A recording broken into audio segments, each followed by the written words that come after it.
Catalans, the Basques, the Galicians in the Basque.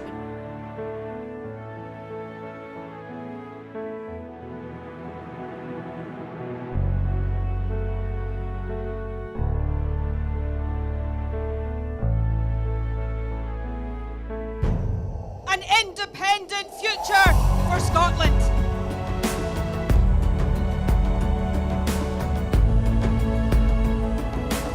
How quickly do you think a referendum can be arranged? Best practice demands that it should be 6 months.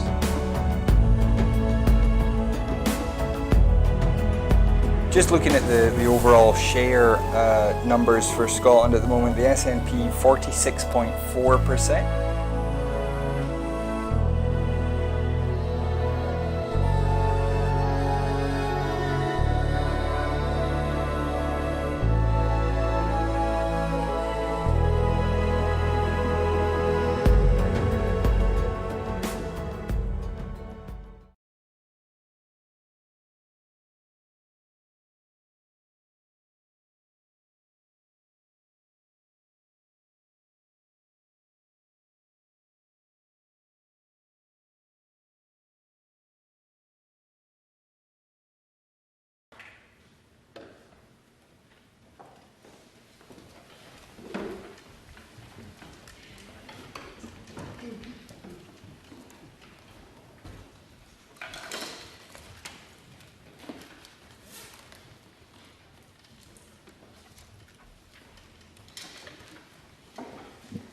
Good morning.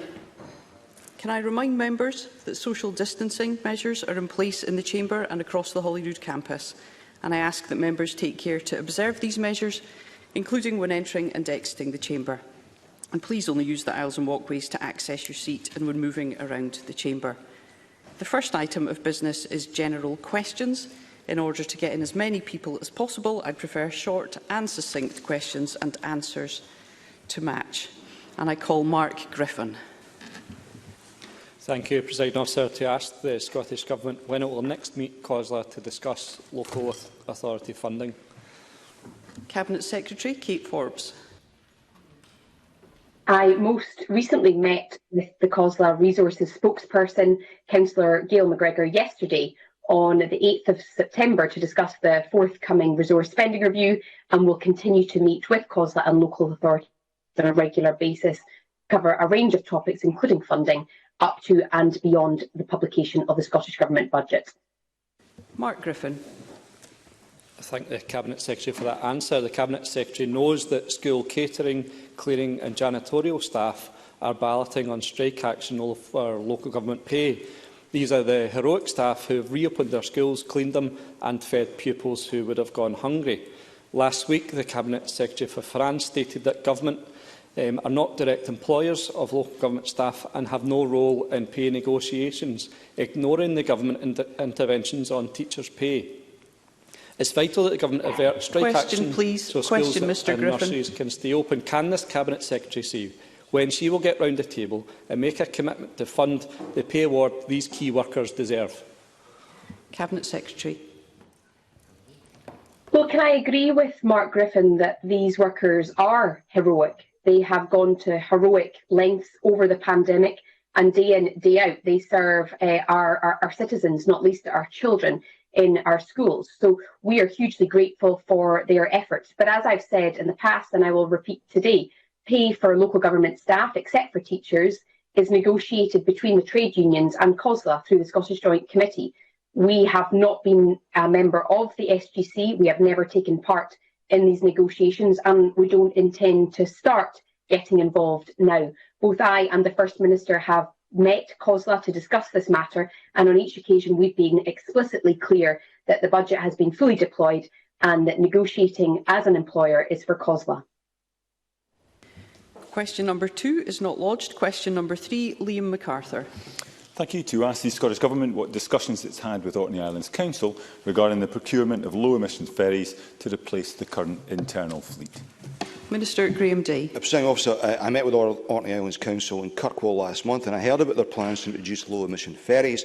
I welcome these plans, but I made clear that, as Mr McArthur knows, the responsibility for their inter-island ferry services, including the procurement of replacement vessels, sits with the local authority. We do, however, recognise the pressures that this brings, which is why the Scottish Government's 21-22 budget includes £19.2 million for local authorities operating ferries, an increase of £7.7 million in last year. Liam McArthur.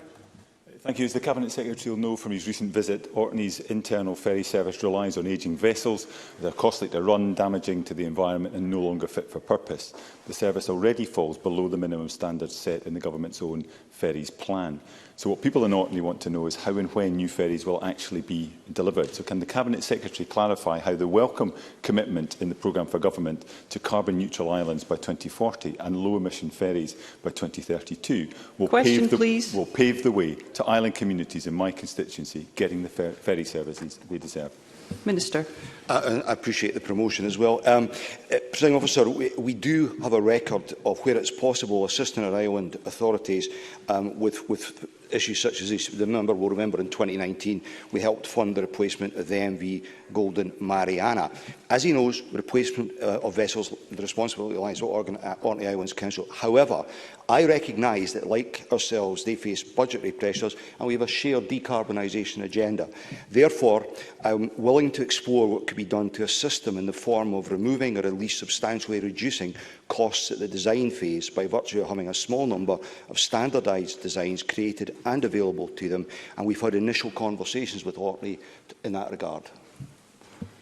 Graham Simpson. Thank you very much. The situation in Orkney is very little different to that elsewhere in Scotland. The Minister is well aware of that.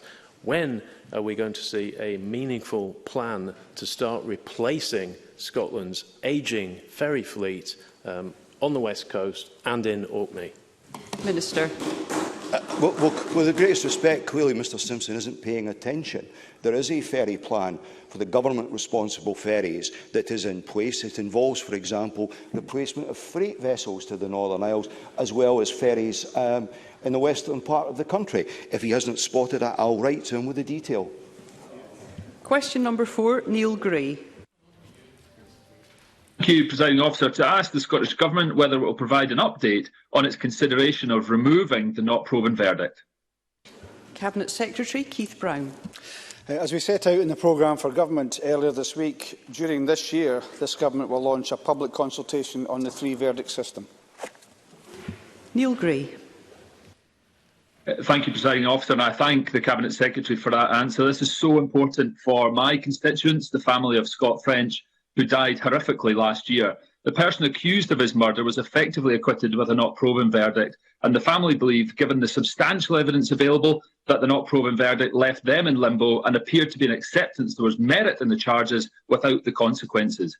Can the Minister therefore confirm that the views of victims of crime, particularly those where not proven was returned, will inform this consultation and ensure it is scrapped as quickly as possible? Cabinet Secretary. Can I thank the member for his question? As he will know, though, it's not appropriate for me to comment on individual cases, although, of course, I'm sorry to hear that his constituents felt that the not proven verdict left them in limbo in the way that he describes. I've said before in this chamber that I recognise that there is a strong case that has been made for the abolition of the not proven verdict, but these are complex issues and many stakeholders believe that the third verdict should be retained, or they highlight the interconnectedness of the system. So it's right that we consider the consultation responses carefully before we weigh all the evidence and reach a decision on these important matters. But I am happy to confirm that just as a broad range of stakeholders, including victims and survivors, played an important role in last year's engagement events on the findings of the independent jury research, we will continue to take an open and consultative approach going forward. And as part of the wider public consultation, we will seek to capture the views of a broad range of stakeholders, including legal professionals, the third sector and those with lived experience of the system. Jamie Green. A consultation is all well and good, but the Justice Committee of this Parliament back in 2016 said that the not proven verdict was on borrowed time. That was 5 years ago. So what comfort can you offer those who feel that the not proven verdict is intrinsically unfair, some comfort that this session of Parliament will finally deal with it through legislation and not kick it into the long grass. It's time we resolve this centuries-old controversy of our Scottish legal system. Cabinet Secretary. I suppose Jamie Green highlights the difference, I suppose, between opposition and government. Opposition can demand these things, of course they can, but the government has got a responsibility to take on board the views of stakeholders and to make sure that if there is legislation which follows from that, it's sustainable and well-founded legislation. It's right that we take in the views of the legal profession. Indeed, many of the people on his own backbenches and across the chamber have reservations about the abolition of the verdict as well, and it's right that we hear these views. That's a sensible way to proceed. Question number 5, Tess White.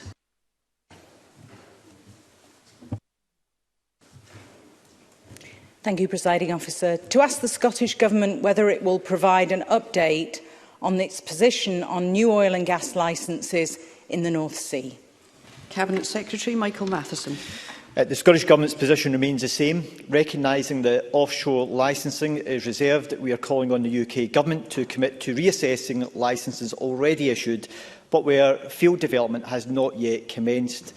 The future of the North Sea must be a positive part of our just transition to net zero through offshore energy integration, including renewable energy generation, hydrogen production and carbon capture, utilisation and storage. Our Just Transition Plan for energy will involve working closely with the sector to seize the economic opportunities that these technologies present, while playing our part in the global energy challenge and also making sure we have a just transition. Tess White. The hard fact, Presiding Officer, is that early closure of domestic production before we're able to meet all demand from zero carbon sources would be likely to increase emissions, because a significant proportion of the oil that would then require to be imported has a higher carbon intensity than UK production. Not my words, Cabinet Secretary, but those of the First Minister. Do you agree? Cabinet Secretary. Well, Presiding Officer, I think a member needs to recognise is that no one is suggesting, or the Scottish Government is not suggesting, that oil and gas production should stop. But clearly it can't be business as usual given the climate emergency which we face, which is why we need an emergency response to these issues. And key to helping to support the industry in making that transition is to assist it in being able to move towards technologies that reduce the carbon output of the oil and gas sector. A very good example of that, is carbon capture and utilisation and storage. A project at Peterhead, Acorn, which has been on the stocks for years now, which the UK Government have continually refused to get approval to, which will have a leading role in helping to decarbonise this sector. And that's why I would hope all of those MSPs from the North East would get behind the Acorn project and call upon the UK Government to take action and to give it approval to allow it to go ahead and help to decarbonise the sector.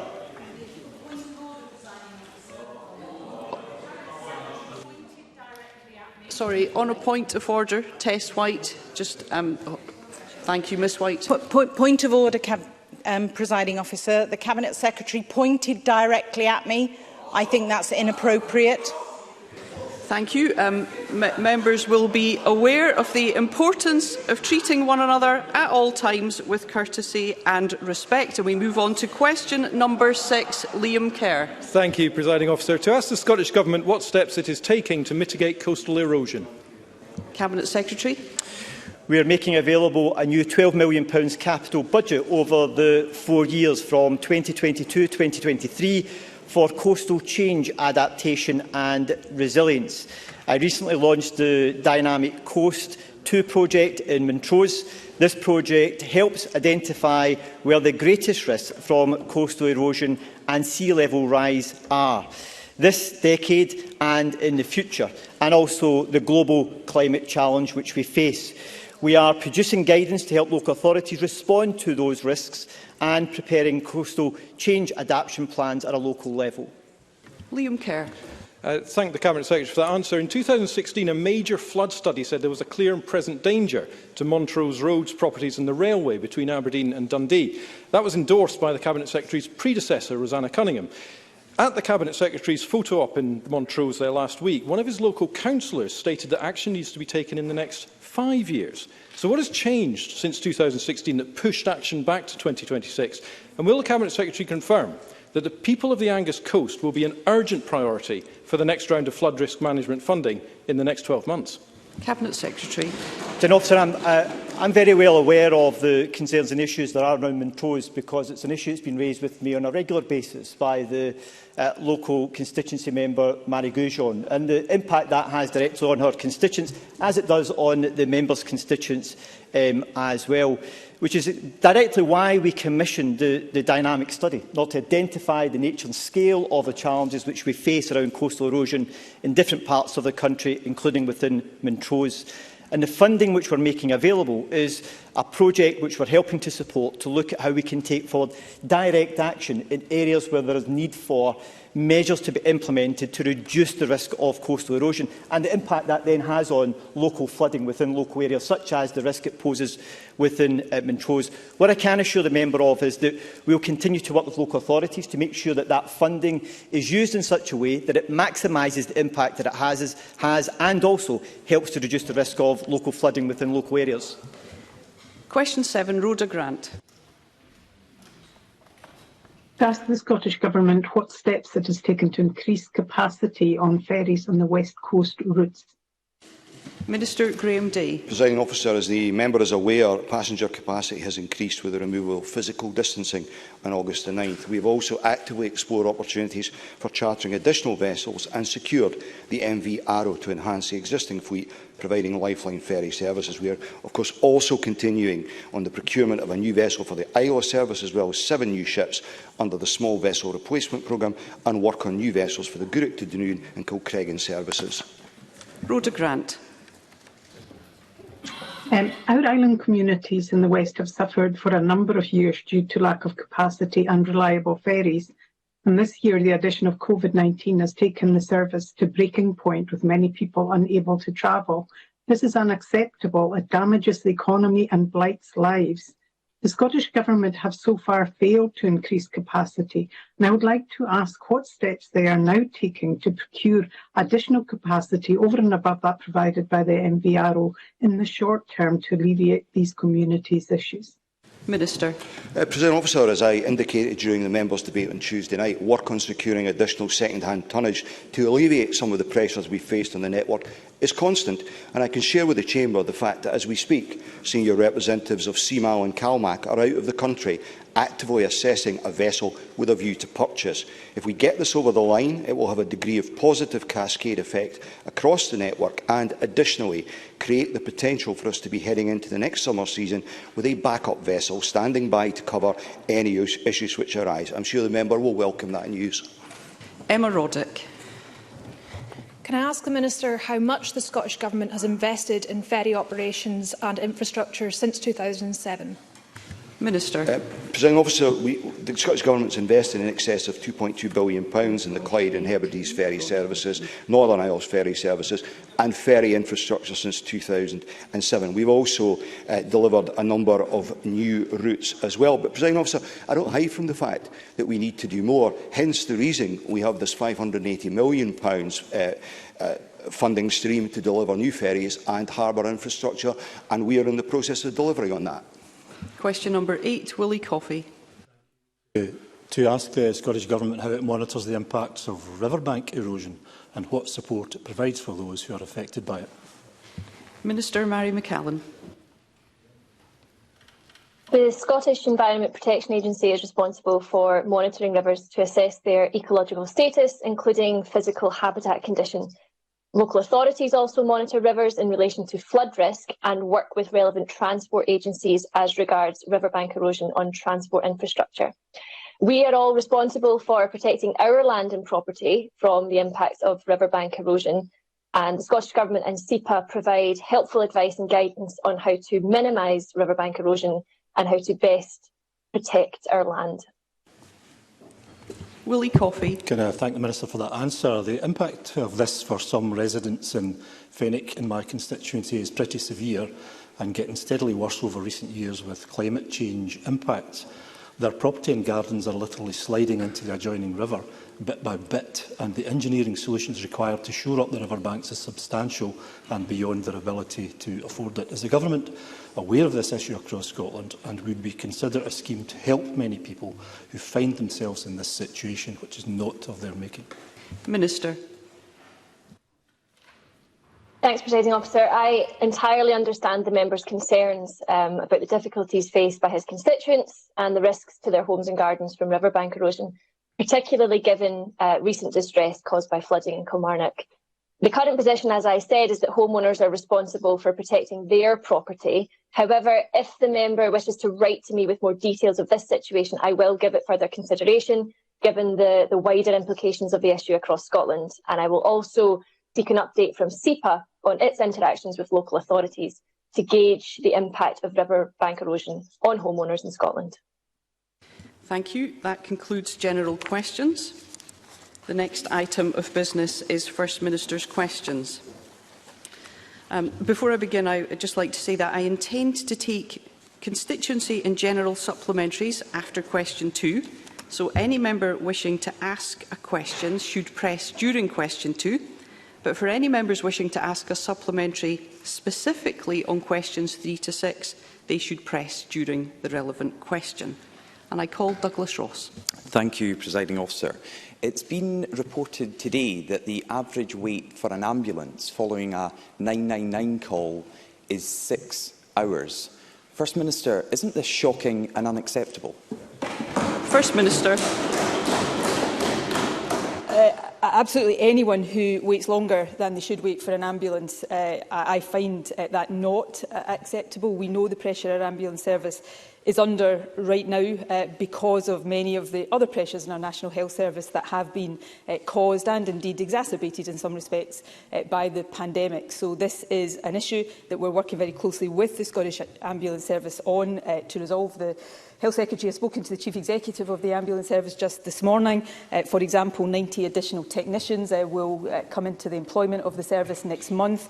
We are obviously funding the Health Service. We bolstered investment by £10.5 million last year. An additional investment of £20 million has been invested this year. And while any individual wait is unacceptable and we need to work to resolve that, it is worth bearing in mind that despite all of the challenges and despite our ambulance service serving some of the most rural areas in the UK, over 2020-2021, our crews responded to over 70% of the highest priority calls in under 10 minutes and over 99% in under 30 minutes. So we will continue to support our ambulance service through this challenging period, as we will continue to support the entirety of the National Health Service.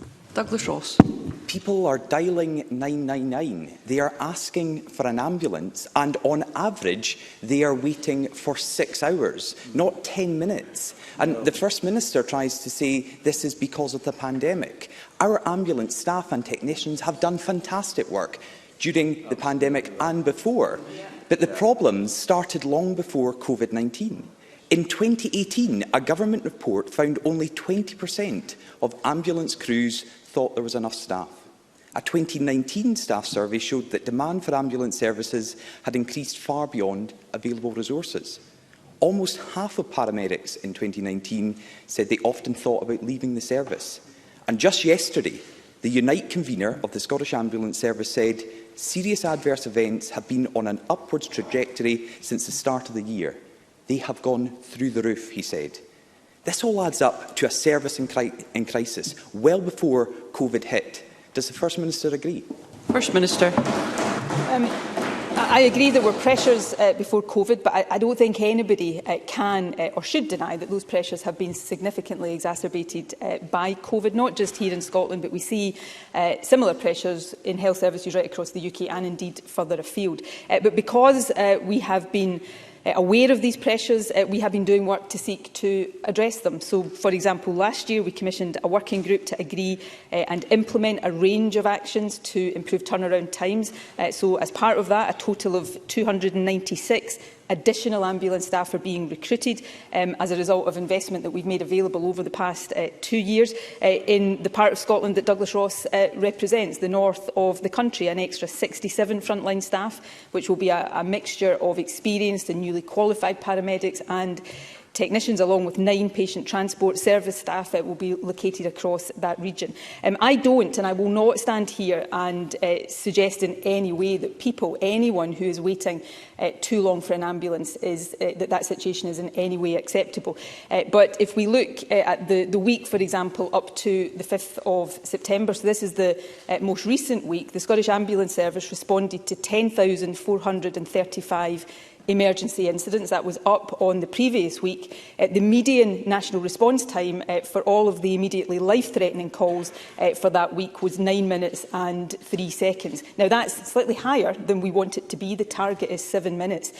So the ambulance service is working hard under incredibly challenging circumstances. My job, the Health Secretary's job, is to support them through funding and other support to make sure that they can meet these challenges for the sake of the patients, all patients across Scotland who deserve a timely response from the ambulance service. Douglas Ross. People listening at home will be wondering about 7 minutes. 7 minutes for an ambulance to come would be great for those people who are waiting hours, often in agony. All over Scotland, people are waiting for ambulances, and here are some examples. At Abbeyfield Assistant Living Complex in Bearsden, a resident had symptoms of a stroke and phoned for an ambulance at 2:30 p.m. They were not picked up until 4:45 a.m, over 14 hours later. A GP from Dumfries had called for an ambulance during a home visit and was advised of a 4-hour wait. The patient reached hospital 9 hours later, and the doctor told us the whole service is in crisis. When cases are life-threatening, ambulances are expected to arrive within 7 minutes. That isn't happening. Jim from Pitlochry told us his 17-year-old son, who had collapsed by the side of the road, needed an ambulance when he fell unconscious. About 30 minutes later, with no ambulance in sight, and with his son's lips turning blue, he drove him to the nearest hospital. But even then, he struggled to get medical attention. Thankfully, a nurse came to the rescue, and his son is doing better. But Jim wanted me to ask the First Minister these questions. What would have happened if his son had taken a turn for the worse? And if this was a more vulnerable person, would they still be alive? First Minister. Well, I don't know if Jim may be watching, and if he is, I'll address him directly. First of all, I'm extremely sorry that the wait that you had happened, and I don't think that's acceptable. I am trying to address these issues genuinely, because I don't think the cases that Douglas Ross has cited are acceptable, and nothing I have said today suggests that they are. We know the reasons for the pressure on the ambulance service. There is a variety of pressures on our National Health Service, and of course some of those pressures were there before COVID, but they have been significantly exacerbated. We know that our accident emergencies are under pressure. We know there is a backlog of treatment. So one of the issues that the ambulance service faces is longer turnaround times, which then puts a lot of pressure on ambulance resources. So I recognise all of this, and we are working hard with the ambulance service to address that. So nothing I have said or am saying is intended to suggest in any way that the kind of waits we've heard about today are acceptable. But what I would also say, and the figure I cited in my last answer, the median response time for the most urgent calls in the most recent week was just over 9 minutes. That's not good enough, because it should be within 7 minutes. For amber calls, the median time was 21 minutes 26 seconds. Again, that is slightly above target. So there is work to be done here, but that is exactly why we are making the investment. We are supporting the recruitment of additional paramedics, additional technicians to bring these waiting times down again. And of course, perhaps even more importantly, because some of the pressure on the ambulance service comes from pressures elsewhere in the health service, which is why the NHS recovery plan and the investment that supports that recovery plan is so important. And we'll continue to focus with the service, with health boards, including the Scottish Ambulance Service, every day to address these very serious issues. Douglas Ross. I agree with the First Minister. This is not good enough. This government has allowed the long-term issues to spiral into a crisis. The knock-on problems are bringing our NHS to its knees and putting lives at risk, and it's only going to get worse this winter. People can't see a GP in person. They call for an ambulance, but it's delayed for hours. When they reach A&E, waiting times are at their worst levels since records began. The Unite Union said this week that ambulances were parked outside hospitals for 7 hours, missing 3 other 999 calls while they waited. But this week's programme for government set out nothing, no new money for the Scottish Ambulance Service. Will the First Minister accept that this is a crisis, and will she tell us what she's going to do about it now, before lives are lost? First Minister. Well, firstly, the ambulance service is receiving additional money. We increased investment by more than £10 million last year. Additional investment of £20 million is being invested this year, and the £1 billion recovery plan funding will include support for the ambulance service, as it will include support for health services across the country.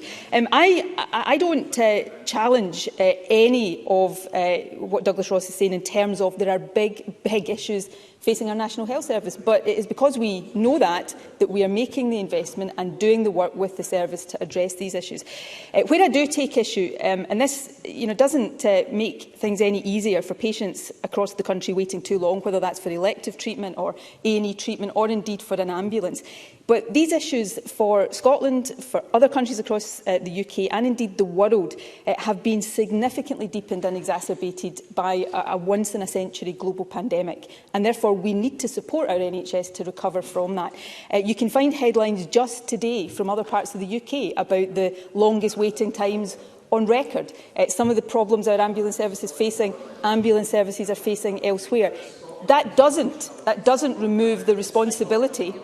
It doesn't remove the responsibility. Kerr, excuse me, First Minister. I would be grateful if we could hear the First Minister. Thank you. The point I'm making is a serious one, Presiding Officer. That doesn't in any way take away the responsibility of the Scottish Government to address these problems in Scotland. But I think most people do understand the exceptionally difficult circumstances that have prevailed over the past 18 months and the difficulties that all governments and all health services are having as we try to recover. That's why we're making the investment, that's why we've got the recovery plan, and that's why we'll continue every single day to support our service and everybody who works in it to recover and to get the NHS fully back on track.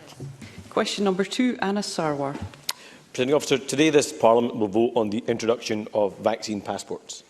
Scottish Labour will not support these proposals. We have supported the Government at key moments throughout this pandemic, but this is about what works and what will make a meaningful difference. The Scientific Advisory Group, SAGE, which the Scottish Government's Chief Medical Officer sits on, says that any proposals should consider these 3 key points. 1. Isolate those that are infectious from the rest of the population. Vaccine passports won't do that. 2. Reduce the likelihood that they enter high-risk settings or situations. Vaccine passports won't do that. 3. Attempt to decrease the transmission risk from an infectious person in any given environment. And given the high transmissibility of the Delta variant, vaccine passports won't do that. So can the First Minister tell us what evidence has led her and our ministers to change their minds, disagree with these scientists and now back vaccine passports? First Minister. Firstly, I haven't changed my mind. I've said to this Parliament on the 3rd of August, most recently, before that in April and February, that we were considering the issue of vaccine certification. We hadn't ruled it out, but we wanted to properly consider all of the issues, and that is what we have done. We've also listened to and continue to listen to a range of evidence. I would recommend to all members of the Parliament ahead of the debate today to read on Twitter the comments of Stephen Riker, who is one of the members of the Scottish Government Advisory Group, but entirely independent, who very fairly and I think very well sets out both the benefits of vaccine passports, sets out the conditions that need to prevail in order to make their operation a success, but also very frankly sets out some of the limitations of them. And that takes me to the nub, I suppose, of Anna Sarwar's question. Vaccine certification is not a solution, a 100% solution in and of itself. All of these things that Anna Sarwar has rightly run through have to be done. But in addition, vaccine passports can provide an added layer of protection, so that if you have, for example, a nightclub where people come together, where there is the potential for super spreading events, then if you make sure that in addition to all of these other protections, that everybody in that nightclub has been fully vaccinated, what you do is you don't eradicate the risk of transmission, but you reduce the risk of transmission and you significantly reduce the risk of illness.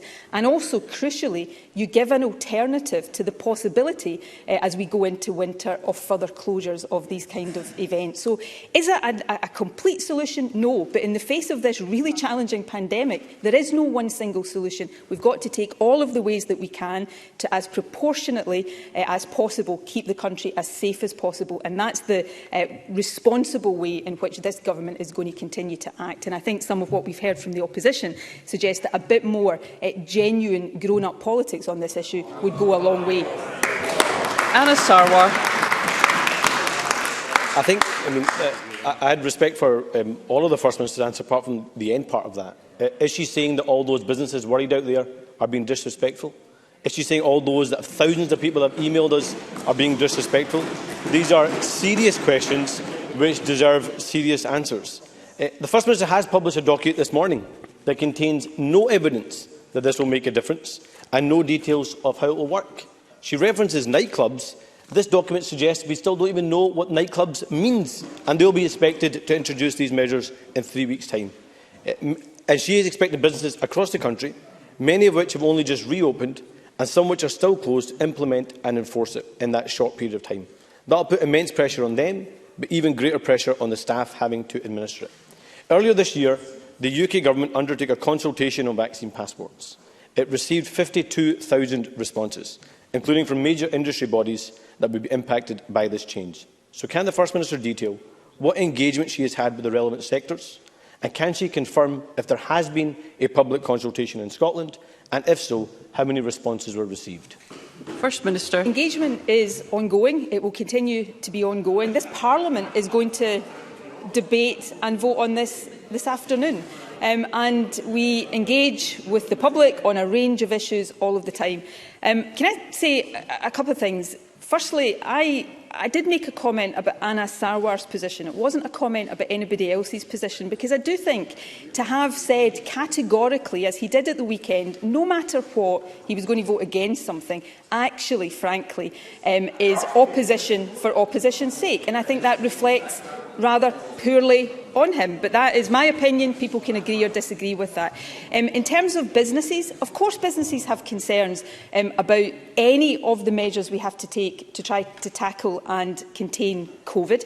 I wish we weren't in this position at all. I wish we weren't even having to consider any measures to try to constrain the spread of an infectious virus. But we are in this situation. It's a very difficult situation, particularly with the increased transmissibility of Delta, which is one of the other things that has changed since we first started talking about this. And what I do know is that businesses in these higher risk settings would, I think, and there'll be a variety of opinions, I'm sure, but on balance, if this is a choice between being able to continue to operate over the next few months or finding themselves perhaps facing a period of closure again, then this targeted, proportionate measure is one that I think many would prefer to closure.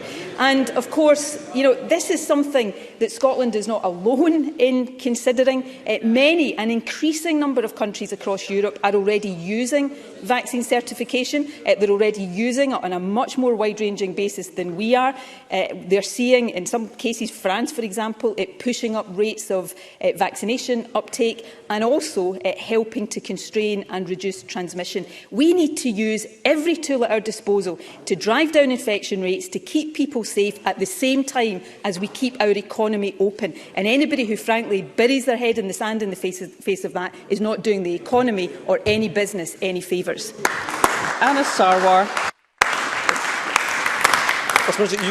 You wanted us to wait for the publication of this document. There are businesses that will be impacted by this that have longer cocktail menus than this document. So I think we need some real-life experience from the First Minister on this one. So rather than create a new system, we should be fixing the systems we already have. That means after 18 months, finally giving Test and Protect the support it needs. We know the vaccine works. We know it reduces hospitalisations and deaths. But even if you've had the vaccine, you can still get the virus and you can still spread the virus. So making sure someone is negative going into a venue is more important. But under these proposals, someone who doesn't have a vaccine passport and doesn't have the virus will not be allowed to enter venues, but someone who does have a passport and does have the virus will be able to walk straight in. How does that make sense? There are no details published in the paper, no evidence to back these proposals, no meaningful engagement with the sectors involved, no public consultation. First Minister, is it not the case that you are rushing through this proposal in Parliament in an attempt to look in control of a virus that is clearly out of control? First Minister. You know, I think most people watching this will probably breathe a sigh of relief that Anna Sarwar is not standing here, because, you know, clever quips might sound good in a student union, but when you're actually trying to deal with a global pandemic, it is more important that you have the solutions that help to keep people safe. So let's take some of the points in turn. Anna Sarwar appears to say that he thinks negative test results should be used in place of proof of vaccine. Now, we do suggest to people that they test themselves regularly, but one of the constraints, and LFD testing is a really important part of our overall response, but one of the constraints, which means it doesn't make sense to put too much reliance on them for the kind of thing that we're talking about here right now, is that they are self-reported tests. This is a point that I heard the UK Vaccines Minister make yesterday in the House of Commons. So we've got to be careful that we don't introduce false security around a system like that. Now, the other point is that you can still get the virus if you're vaccinated. Well, anybody looking at the statistics just now knows that. But vaccination reduces your risk of getting the virus. So if you're saying to somebody, do you want to be in a nightclub where some people are unvaccinated, or do you want to be in a nightclub where everybody's vaccinated? In the latter, your risk of getting the virus is going to be significantly lower than in the former. Is it eradicated? No, but no single measure will eradicate risk. So this is about having a basket of measures. It's about testing, it's about making sure that people isolate when they are required to, but it's also about making sure that we use vaccine to its fullest effect, drive up the rates of vaccination, and then make sure we're using the protection of vaccination as effectively as possible. So this is part of a solution. And, you know, Anna Sarwar says we're rushing this through in Scotland. Actually, in Scotland, we're behind the curve in a European sense, because so many countries are already doing this and are actually finding, in reality, the benefits of this. So let's get on with it and discharge our responsibility to keep this country as safe as possible. Thank you. I call Alistair Allen. The period October to February can often be a challenging time of the year for CalMac. The company uses this period to dry dock and refit vessels as the tourist season comes to an end. However, with continued demand for staycations, it seems likely Scotland's islands will continue to be busy beyond the normal shoulder months. So with this in mind, can the First Minister outline what preparations are being made for this year's maintenance programme? First Minister. Well, we do need to ensure vessels are safe and well maintained. Every CalMac vessel requires essential maintenance annually over the winter months. Scheduling of the overhaul programme, including the relief vessels used, is complex. That must take account of a range of factors, and CalMac now has a long-term strategy in place for dry docking. So we continue to encourage CalMac to do everything possible to minimise the impact caused by maintenance work over the winter period, and of course continuing to support CalMac to deliver services in the face of the challenges that COVID continue to pose for all of us. Jamie Green. Thank you, Presiding Officer. From April 2019 to July 2021, there have been more than 7,000 instances of girls between the ages of 10 and 16 being reported missing. I think we all agree these are horrific statistics for everyone concerned. But we also know that poor mental health is very often the root cause of these incidents. And we also know that the proportion of young people waiting more than a year for specialist help has trebled in the last 12 months. So let me ask, what action will the First Minister take now to address the absolute shame that is young persons' mental health waiting times in this country? First Minister. Well, as I set out on Tuesday when I outlined the programme for government, we're making an immediate investment of £120 million into mental health, with a particular focus on prevention and early intervention.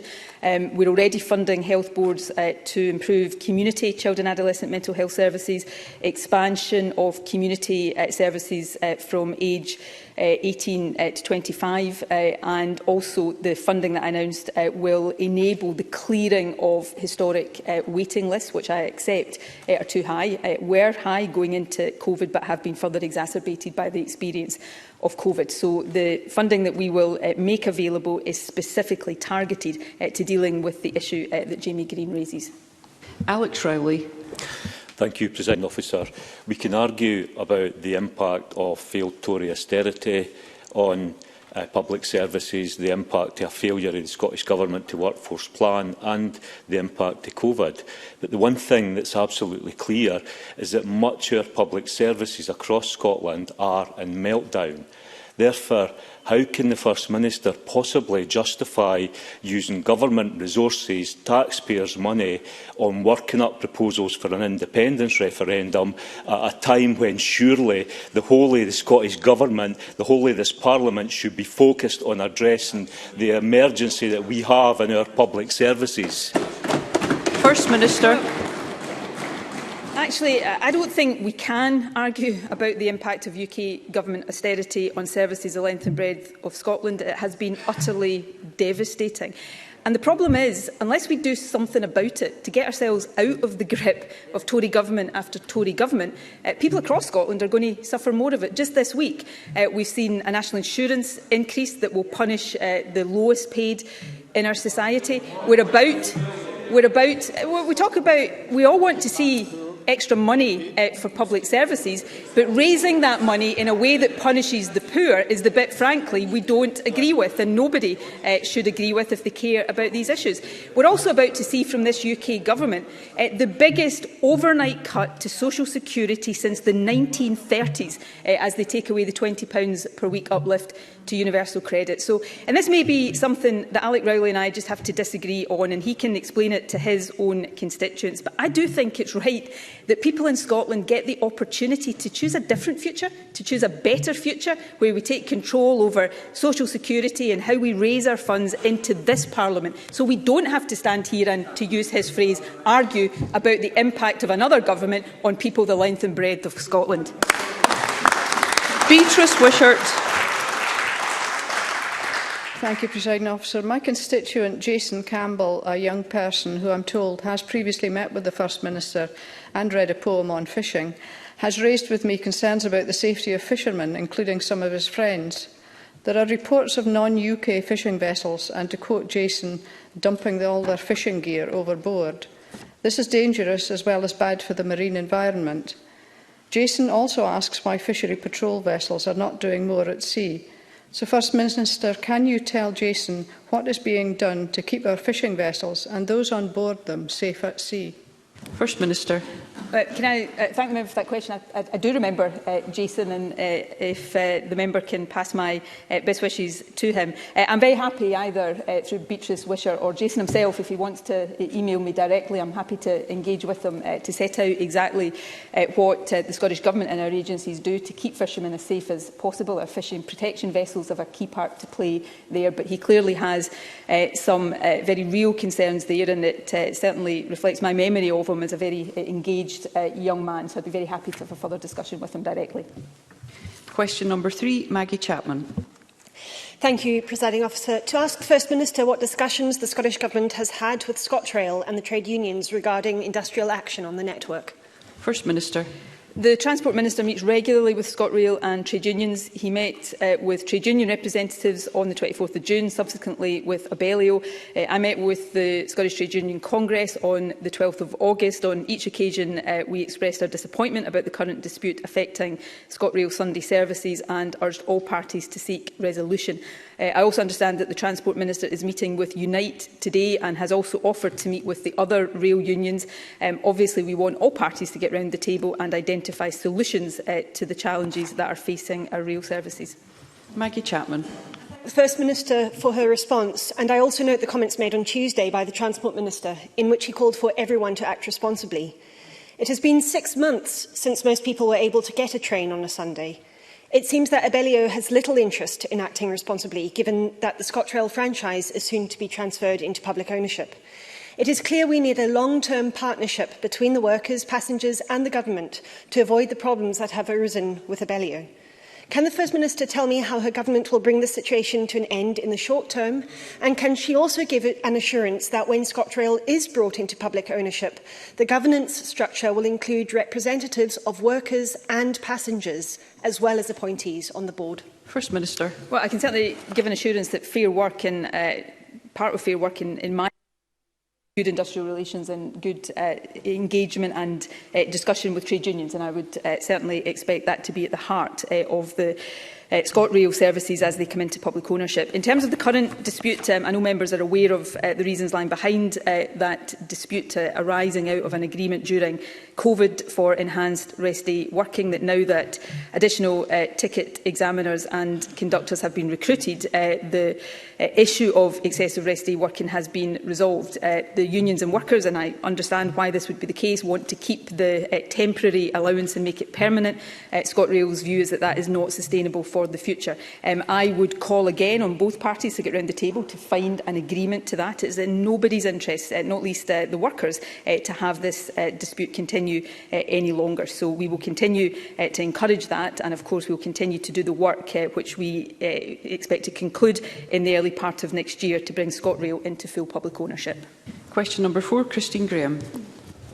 Thank you, Presiding Officer. To ask the First Minister what discussions the Scottish Government has had regarding the functioning of corporate travel management. First Minister. The Managed Isolation Service in Scotland is operated under a UK Government contract which places the responsibility for setting the quality and levels of service on the UK Government. The Scottish Government's International Passenger Coordination Team is in regular contact with Corporate Travel Management, which is the UK Government's travel agent, and we continue to work with them to ensure a high quality service for travellers. Christine Graham. I thank the First Minister for her response, and as we're all aware, this is very distressful and costly for those students coming from Red List country, and I want to put on the record my thanks to the universities stepping in with practical help. And I of course appreciate that CTM was tasked by Westminster for this, and I do understand the relationship with the Scottish Government's International Travel Coordination Team, liaising with CTM, the Westminster arm. Can I ask if there has been any positive response? Are we any further forward for those students who are very anxious to start their courses?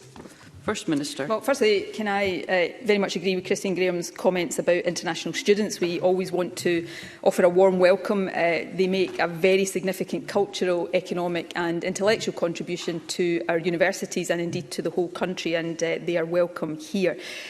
Government officials, Scottish Government officials, have been engaging directly with universities on the issues that have been highlighted in this question. They have contacted CTM, who say they're addressing these issues as a priority, and my officials will continue to work with the universities to improve processes, and of course students should contact their universities if they continue to experience issues with the booking system. In recognition of the difficult circumstances that have faced international students, the Scottish Government has also taken steps to put in place support. So, for example, international and EU students can apply for financial hardship support from the Scottish Government's Higher Education Coronavirus Discretionary Fund. Question number 5, Donald Cameron. To ask the First Minister whether she will provide an update on HIAL's proposed centralisation of air traffic control services. First Minister. While this is a matter for HIAL, clearly the Scottish Government has a strong interest, and we are liaising and monitoring the process closely. The investment being made in air traffic control is essential to secure the long-term future of air services in the Highlands and Islands. The objective of the Central Surveillance Centre in Inverness is to ensure safer, more sustainable and more reliable air services for the communities that rely on them. We know that this decision may affect where staff work in the future, and I understand that HIAL is engaging directly with Prospect Union on the detail of a commuting policy and other measures to mitigate that. But we also shouldn't lose sight of what this investment and change is intended to deliver in the long term, which is security for islands' connectivity with related social and economic benefits. Donald Cameron. Yesterday, the union Prospect sent a letter signed by representatives of all 5 major political parties, as well as the 3 island local authority leaders, calling for an urgent meeting with the Transport Minister in light of the impact that this proposed centralisation will have on local jobs on the islands. And I understand that a ministerial meeting with stakeholders is proposed to happen in 2 months' time. But given the urgency here, will the First Minister instruct the Transport Minister to bring this meeting forward? And can she explain how this centralisation can be justified, given her government's stated intention to encourage people to move to our islands and reverse depopulation? There are some serious and perfectly valid issues in there. These are complex issues where, of course, we want to see repopulation of our islands, but we've also got to make sure that there are sustainable services that support the connectivity of our islands, and these are often complex issues that require very careful thought. In terms of the Transport Minister meeting with Prospect, my understanding is that he's due to meet both STUC and Prospect next month to discuss aviation generally, but I'm sure this issue will feature. We'll certainly look to see whether diaries can enable that meeting to be brought forward. It is important that that engagement takes place. It's also important that HIAL, as I said in my original answer, engages directly with Prospect to address some of these issues that have been raised about how we can make, or they can make, these changes that improve the sustainability of the services. The kind of model that is being discussed here is one that already operates at, for example, London City Airport, which is very different, obviously, from our islands, but this is about the sustainability of these services longer term. So important issues are being raised by the union here, and I would expect HIAL to engage properly with them. And as I said a moment ago, I will ask the Transport Minister to look to see whether the meeting can be accelerated. Emma Rhoda. Clearly, this is very challenging for island communities who really value the air traffic provision being delivered locally, because it gives them a sense of security and it ensures that much needed skilled jobs are based in our islands. For obvious reasons, people are nervous about the implications of HIAL's new proposed centre in Inverness. What reassurance can the First Minister provide, particularly regarding what might happen to these jobs in future?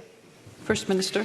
In terms of the jobs, the issues around relocation are important, and those were the ones I was alluding to. I think it is important that HIAL engages with the unions and with workers to look at how there are policies in place that allow workers, if they're working under this new system, nevertheless to continue to live in and contribute to our islands. That will not always be easy, but that is the work that we are expecting HIAL to engage in properly.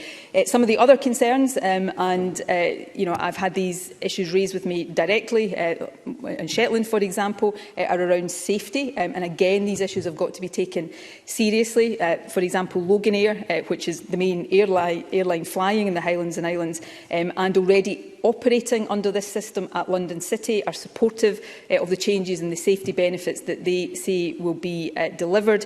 But also new air traffic control procedures and the operation of a centre like this will only go live following a rigorous assessment by and approval by the Civil Aviation Authority. So I do understand the concerns that are being raised here. I think it is important to say that, and therefore there is a responsibility on HIAL and indeed on the Scottish Government to seek to address those concerns as we move forward. Rhoda Grant. Thank you, Presiding Officer. I would disagree with the First Minister in that the programme is essential to ensure the long-term viability or indeed safety of air traffic in the Highlands and Islands. Digital Scotland classed the project as an amber red risk. Added to that, the Sumdra radar project, which is part of this scheme, is currently believed to be running 6 to 12 months behind schedule, and costs have already increased. Can I ask if the First Minister is still convinced that this is the right project to go forward with, and what steps she's taking to avoid another vanity transport project in the Highlands and Islands? First Minister. I thank Rhoda Grant for a question, and I think it is a perfectly reasonable question. I'm not sure anybody would describe this as a vanity project. There are sustainability issues in the services as are, and therefore this is about improving and securing the sustainability of the services in the future. In terms of some of Rhoda Grant's points, the project is still at an early stage, but it is proceeding in line with the approved business case, and HIAL obviously have the responsibility to ensure that that continues to be the case.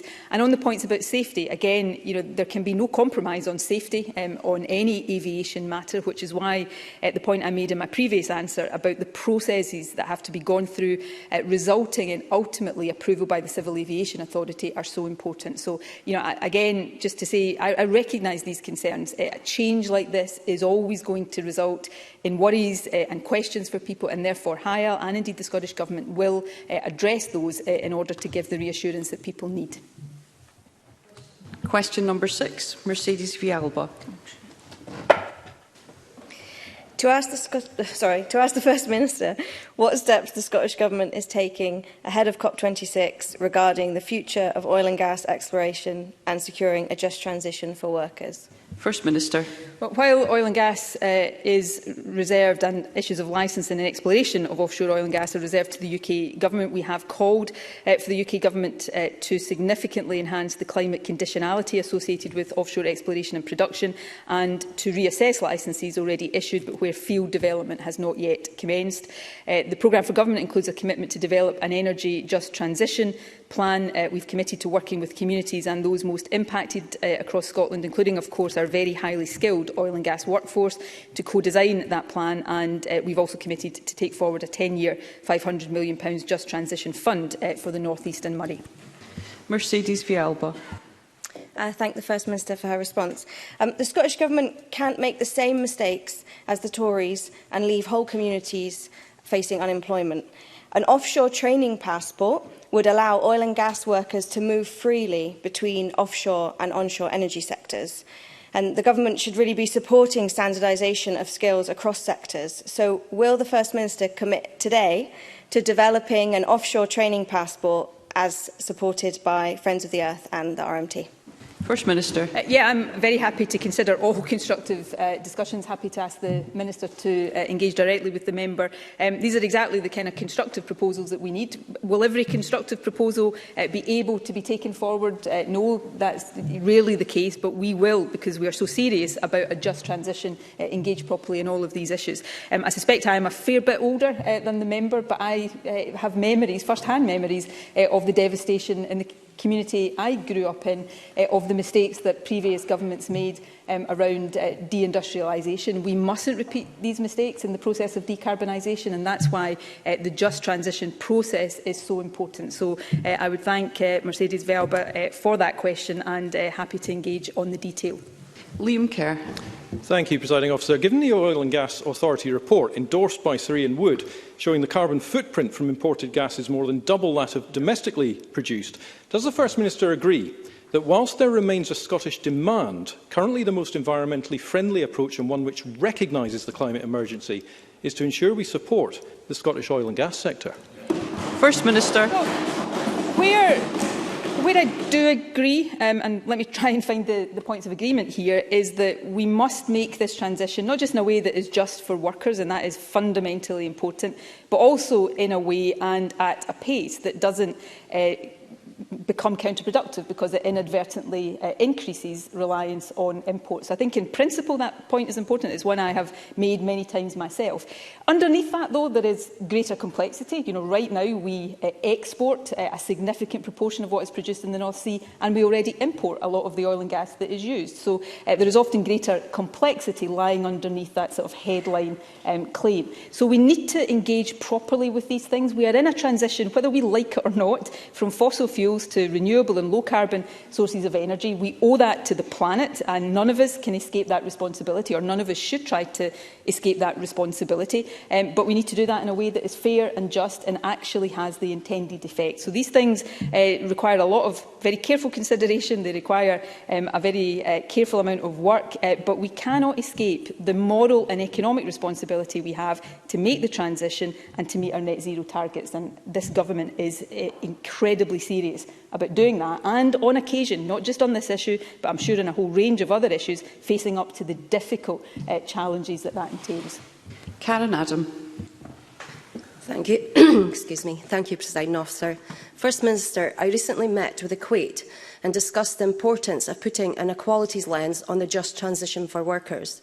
What steps is the Scottish Government taking to ensure women have equity within the just transition for workers, particularly as women have been disproportionately affected by the COVID-19 pandemic? First Minister. Well, I think that's an excellent and extremely important point. In fact, it's one that should run through all of the work we do as government. The programme for government recognises the point that Karen Adam has just made. The impacts of COVID have been and will no doubt continue to be experienced disproportionately by different groups, and that includes women. So I can assure Karen Adam that our engagement on the development of just transition plans will seek to amplify the voices of underrepresented groups and actively work to make sure we're creating a better, greener future for all. More generally, we've committed to taking forward a programme of work to embed equality, inclusion and human rights throughout Scotland. So this is important work as part of that overall commitment to making sure the transition happens, but it happens in a way that is just and fair. As I have a little time in hand, I call Rachel Hamilton for a supplementary. Thank you, Presiding Officer. Constituents are reporting errors in their vaccination records which are held on NHS Scotland website. Wrongly logged dates and incorrect vaccine types are being flagged.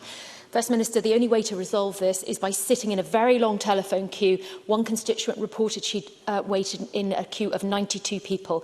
So is the First Minister aware of the extent of this problem? Does she trust the system? And will she consider a vaccine data resolution system? First Minister.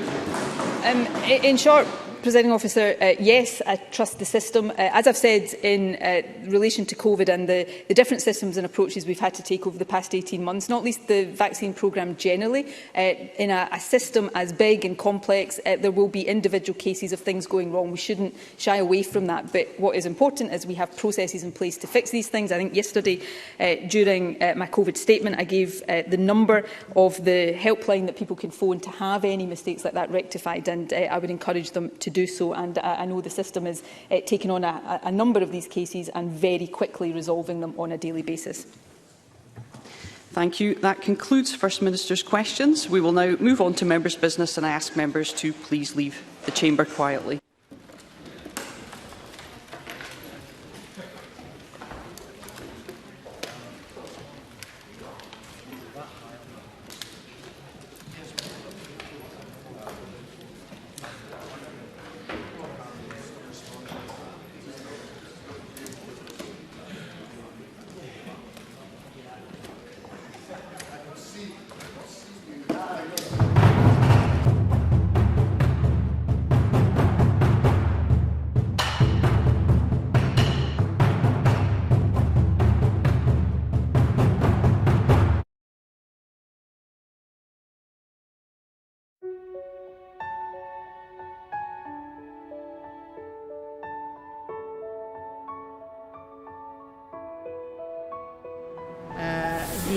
The Catalans, the Basques, the Galicians in the Basque.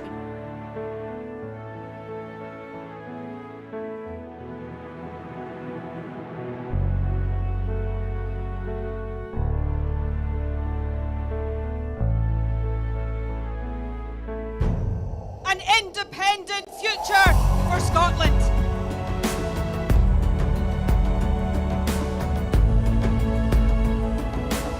How quickly do you think a referendum can be arranged? Best practice demands that it should be 6 months.